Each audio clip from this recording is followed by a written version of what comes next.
CEO dipaksa untuk dicium oleh istrinya yang mabuk. Keesokan harinya bangun terlambat. Fakta bahwa CEO terlambat bekerja untuk pertama kalinya dalam 8 tahun membuat semua karyawan membicarakannya. Semua orang menebak bahwa dia jatuh cinta. Saat sarapan, Jenderal menatap bibir Mumu, mengingat adegan tadi malam. Dia mengangkat tangannya untuk menyeka mulutnya. Tapi Mumu pemalu jadi dia menyeka mulutnya sendiri. Jenderal Tai dengan gugup mengambil secangkir susu dan meminum semuanya. Ini punyaku, apa kamu cuman suka minum kopi? Aku tahu, tapi bagaimana kalau aku suka minum minumanmu? Setelah itu, Jenderal Tai secara pribadi membawa Mumu ke perusahaan. Ambil sebuah cincin dan berikan padanya. Mumu menganggapnya terlalu berharga dan tidak mau menerimanya. Tapi hakim menjelaskan itu hanya alat yang diperlukan untuk pernikahan palsu. Lain kali, dia mengambil tangan Mumu dan memakainya. Tidak dihapus. Keesokan harinya, An-nin sengaja mengundang Mumu untuk membeli sepatu. Kemudian pilih pasangan yang sangat mahal untuknya. Ketika Mumu melihat harga 35.000 yuan, dia tidak tahan. Kartu kreditnya sudah habis sejak bulan lalu. An-nin tertawa terbahak-bahak, mengejek istri Jenderal Tai, yang sangat miskin sehingga dia bahkan tidak bisa membeli sepasang sepatu. Selanjutnya, dia berpura-pura mengatakan dia akan membelinya untuk Mumu.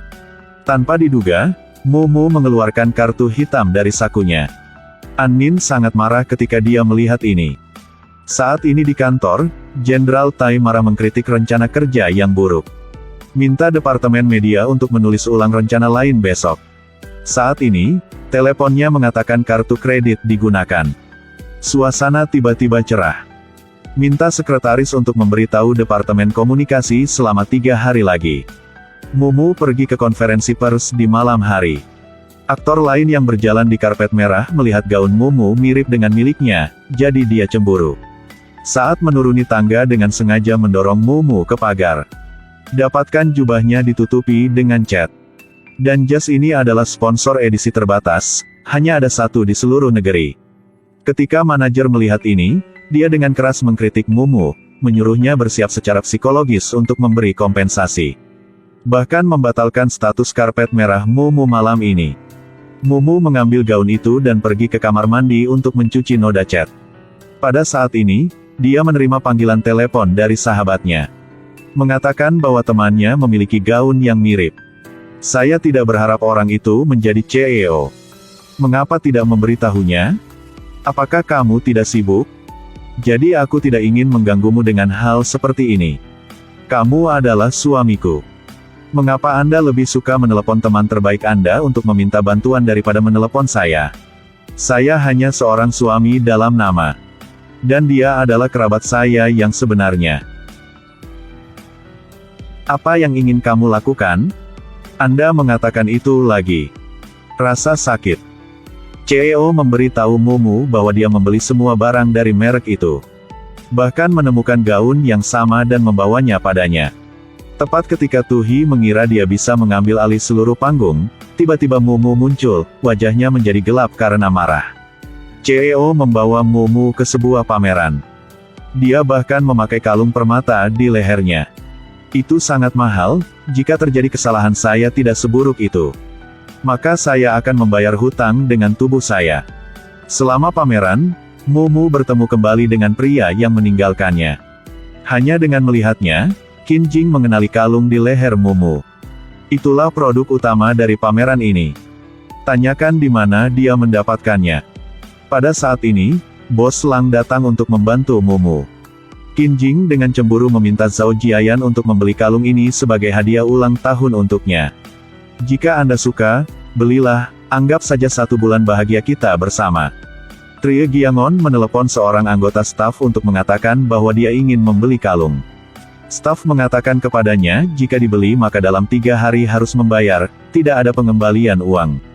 Trie Giangon tampaknya dengan bebas menandatangani kontrak. Tepat setelah itu, Qin Jing dengan arogan mengangkat tangannya dan menyuruh Mumu melepas kalung itu. Dia menyukai pria yang dulu aku suka. Kalung yang aku pakai dia juga suka. Pernahkah kamu menyukaiku? Dia sangat marah sehingga dia tidak bisa berkata-kata. Mumu hendak melepas kawat untuk memberikannya padanya tetapi dipersingkat oleh bos. Apakah kamu yakin bisa membeli kalung ini? Zhao Jiayan yang arogan masih ingin memprovokasi. Tetapi sekarang staf datang dan mengatakan kalung ini berharga 5 juta yuan. Setelah mendengar harganya, dia tidak bisa sombong lagi. Benci 3 kalung pedesaan jelek ini tapi harganya sangat tinggi. Tetapi staf mengatakan kepadanya bahwa ini adalah harga yang ditawarkan Lang Ti Group. Baru saat itulah dia menyadari bahwa pria yang berdiri di samping mantan kekasihnya adalah Jenderal Tai. Keduanya dengan cepat berbalik untuk pergi, tiba-tiba dipanggil kembali oleh CEO. Trie Giangon bertanya padanya bagaimana cara memaafkanku. Bos Lang mendorong Mumu ke atas, memintanya untuk meminta maaf padanya di depan semua orang. Maaf, Halem. Saya dapat berpikir untuk membantu Anda membeli kalung ini. Tidak mungkin Trie Giangon hanya bisa meminta maaf kepada Mumu atas perselingkuhannya. Setelah itu, bahkan menangkap Qin Jing, dia juga meminta maaf.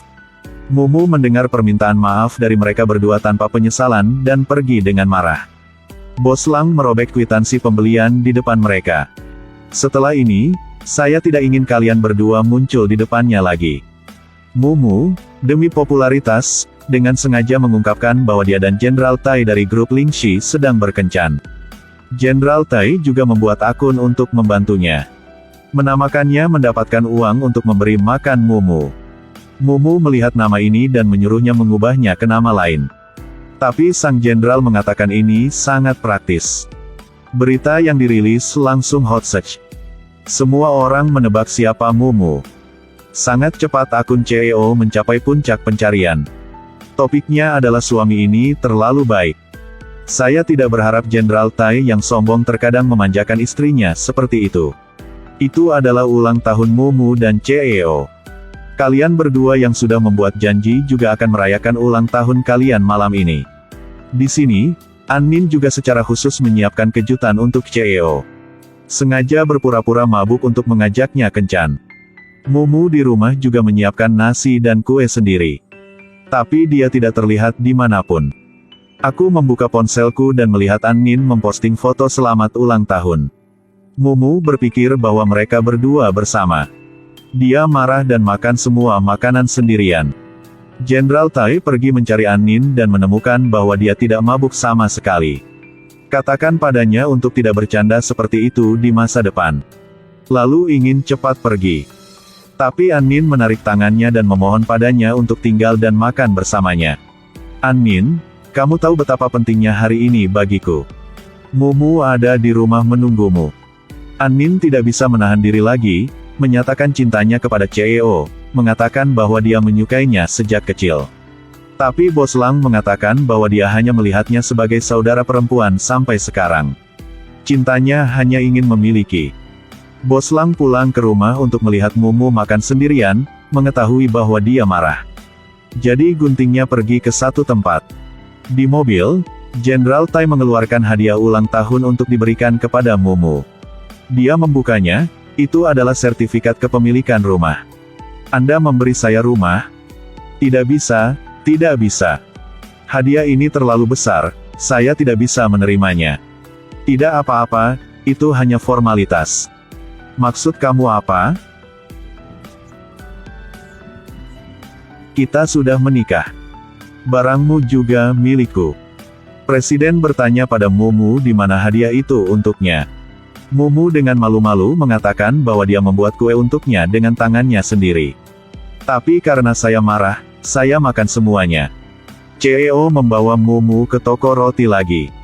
Biarkan dia membuat kuenya sendiri. Mereka berdua sangat bahagia bersama. Mumu digoda sejauh itu. Ruang hanyalah rasa cinta. Dua orang tidak bisa tidak saling memberikan ciuman. Tapi toh mereka hanya pernikahan kontrak.